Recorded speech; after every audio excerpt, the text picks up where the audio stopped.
నమస్తే అందరికి అందరు ఎట్లున్నారు మంచిగా ఉన్నారా నేనైతే జబర్దస్త్ ఉన్నానండి ఇలా ముచ్చట ఏందంటే నటిగా ఈమెకి ఎంతో గుర్తింపు ఉన్నది డైరెక్టర్లతో గాని ప్రొడ్యూసర్లతో గాని హీరోలతో గాని ఎట్లాంటి గొడవలలో ఈమె పేరైతే వినిపించలేదు అంత కామ్ హీరోయిన్ గా ఈమెని భావిస్తారు ఇంతకీ ఈమె ఎవరు అనుకుంటున్నారా Milky beauty Tamannaah Mahadev betting app కేసులో మహారాష్ట్ర సెల్లోళ్ళు తమన్నాకి నోటీసు జారీ చేసిందట అయితే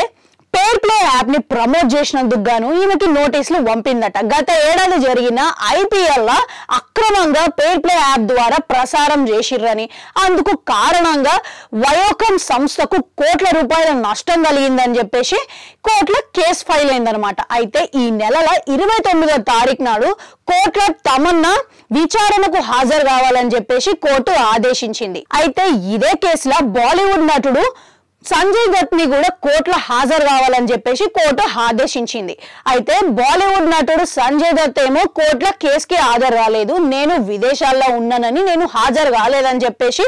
మళ్ళీ రికార్డ్ చేసేందుకు ఇంకో డేట్ ని ఇవ్వాలని చెప్పేసి కోర్టులో కోరిండిన అయితే ఇప్పటి వరకు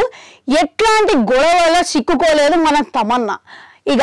ఫస్ట్ టైం ఈ యాప్ ద్వారా ఈ యాప్ కారణంగానే ఈమె ప్రతిష్టకు భంగం ఏర్పడింది మళ్ళీ ఈ కేసుకి తమన్నా అటెండ్ అవుతుందని అనుకుంటున్నారా లేదా మీకేమనిపిస్తున్నది కామెంట్ సెక్షన్ లో కామెంట్ పెట్టుర్రి అట్లనే అడుగుంటుంటారు అది కూడా నొక్కురి మళ్ళీ వస్తా